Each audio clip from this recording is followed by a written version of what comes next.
friends, welcome to TechTouch channel. Today I am going to show you in this video how to fix status access violation error in Google Chrome. So before we start the video, please subscribe my channel for latest video.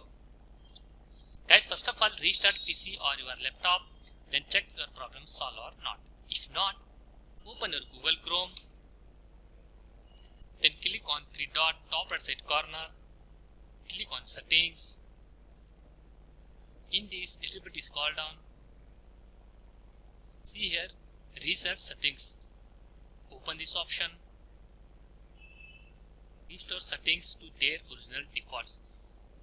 Click here. Reset settings. This action will reset Chrome settings and Chrome shortcuts, disable extensions, delete cookies and other temporary site data. Bookmarks, history and saved password when to be affected. Then click on reset settings. After resetting, once you restart your PC or laptop, fix your problem. So in this way you fix this problem. Thanks for watching friends. Hope you like this video. If you like this video, please like, share and don't forget to subscribe my channel.